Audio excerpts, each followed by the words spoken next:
Assalamualaikum warahmatullahi wabarakatuh. Today our group will present elasticity topic from business economy. So my name is Wan Muhammad Atiqullah bin Wan Muhammad Sukri, and second member is Muhammad Khairul Syahmi bin Muhammad Fauzi. Third member is Nurul Insyirah binti Syaiful Lizan. Last member is Siti Maizatul Farida binti Azhardi. The value of elasticity for two product is different. First product is inelastic demand, and the second product is elastic demand.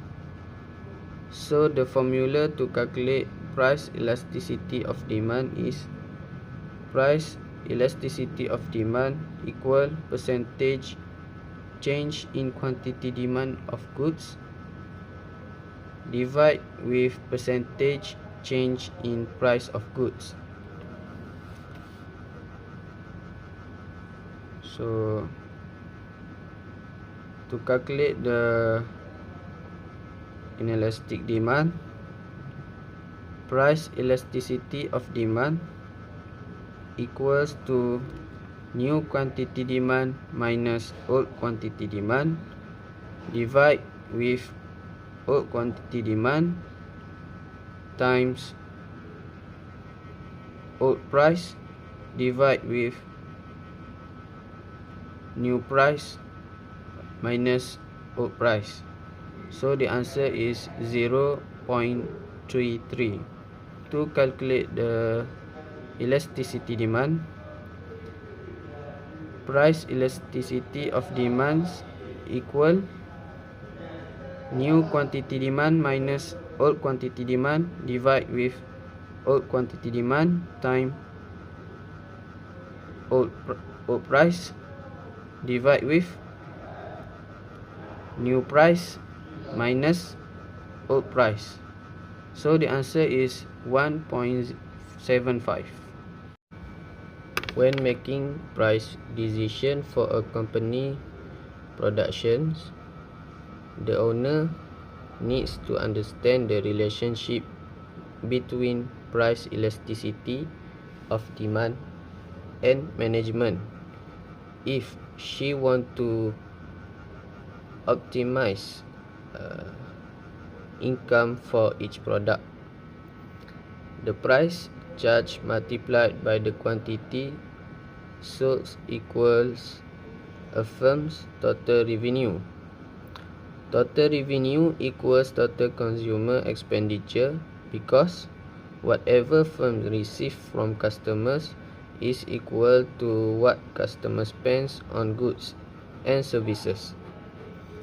As a result, the effect of price elasticity on total revenue as a comparison of the cost of goods with the cost of goods. As we move up the demand curve, the more elastic the demand. As prices grow, a bigger share of income is accounted for and elasticity tends to rise.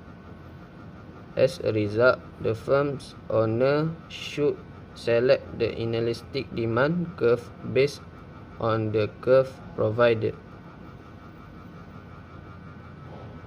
because a decrease in the quantity demand is caused by an increase in the price of the goods. Consider the case of gasoline. The percentages changes in price, old price to new price, are larger than the percentages changes in quantity demand. As illustrated, old quantity decrease to new quantity. As a result, the owner must select inelastic demand curve for maximize the revenue. Okay, for the question number 2, When we want to compute the value of elasticity, we need to use formula price elasticity of demand. The new quantity demand is 100 minus with old quantity demand, which is 220 per with 20, then multiply it with old price, which is 1200 per new price minus with old price, which is 2000 minus with 1200, so we get 800.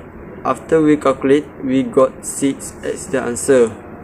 When we got higher than 1, so it is elastic income elasticity. From this, we can know the type of good is luxury good. For example of luxury good is sport car and jewelry. For good Y, we calculate using the same formula with good X. After we calculate, we got 0.6 as the answer. If we got 0.6, the answer is between 0 until 1. So it is inelastic income elasticity. From this, we could know the type of good Y, which is normal good. For example of normal good is clothing and household appliance. Okay, for the question number 2B, when the economy is boom, the income for consumer is increasing. So my advice to owner firm A, which is produce goods X, should increase the volume of production even more, because when consumer income increase, they have buying power to buy luxury items such as sport car, jewelry, and luxury house. This is one of chance to producer to gain a lot of profit when they could sell luxury items. So the owner of firm A need to produce even more of goods X. An increase in income from 1,200 to 1,000 leads to an increase in quantity demand from 220 to 100, but increase in quantity demand is more than increase in income. The income of consumer increase during the economy is boom. As the owner of firm B only produce good Y, which is normal good, so my advice to the owner of firm B is need to produce their volume just a little, because the quantity demand only increase in little bit quantity. This is because the consumer prefer only to buy luxury goods than normal goods such as clothing and home appliance. When the owner of firm B only increase the volume of production just a little, they can oversurplus. An increase in income from 1,200 to 2,000 leads to an increase in the quantity demand from 50 to 70, but the increase in the demand is less than increase in income. Cross-elasticity of demand measures the degree of responsiveness of the quantity demand for a particular good, like UAV cameras, with respect to the change in the price of another goods, which is drones. A change in the price of related good may cause a shift in demand for the other good. So, cross-elasticity of demand is calculated to determine the relationship of both products, whether or not they are complements, substitute, or not related at all. Thus, as for the decrease of cross-elasticity of demand for UAV cameras and drones is negative cross-elasticity of demand. This is because the coefficient is less than 0, which is negative 0.25. As consumer demand for such good or product falls, the market price for the complementary goods or service tends to fall as well. In other words, the relationship between UAV camera and drone is complementary goods.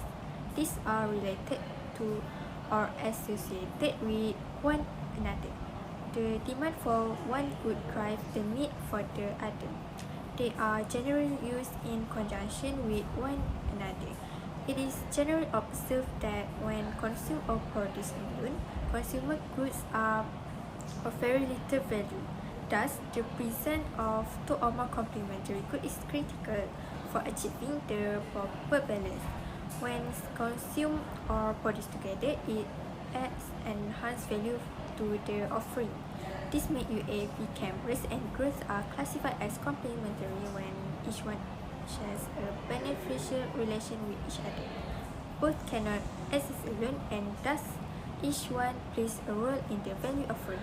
Therefore, if the price of drones will keep dropping, the demand for the UAV cameras will increase because consumption of drones will increase. Hence, I will advise for the UAV camera maker to produce more UAV cameras in order to meet the demand for drones. Other than that, I will advise to the UAV camera maker to deal with supermarkets to place drones and UAV camera close to each other. For instance, next to UAV camera section is drones. This will increase overall sales by suggesting possible related complementary goods.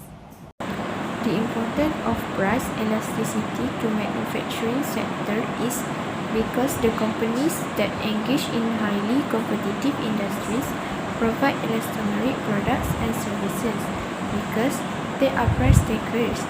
When a good or service price reaches the point of elasticity, seller and purchasers modify their demand for that good or service fast because it represents how much of an item or service customers would consume when the price increases or drops. Elasticity is an essential economic statistic, particularly for sellers of commodities or services.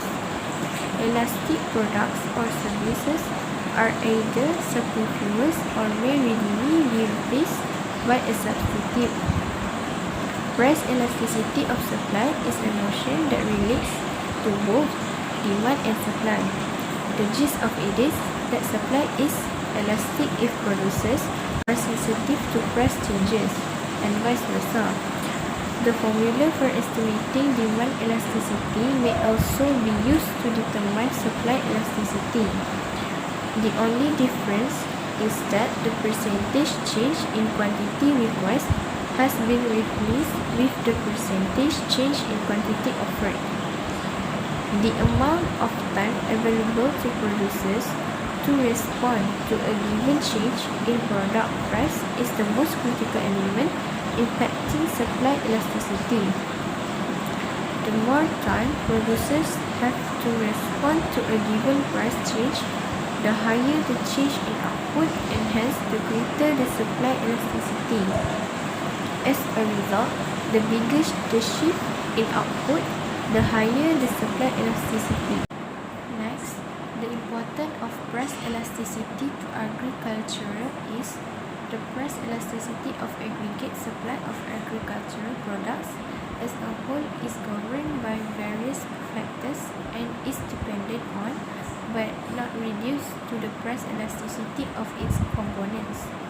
Natural conditions, supply structure by source of creation, and the ratio of owned to purchased resources are all significant elements for this type of elasticity. Agricultural use of acquired resources is increasing dramatically in industrialized countries under current conditions. As a result, the importance of resources such as land and labor, which were once dominant, is dwindling. As a result, the overall supply of agricultural products price elasticity is increasing. That's all from us. Thank you.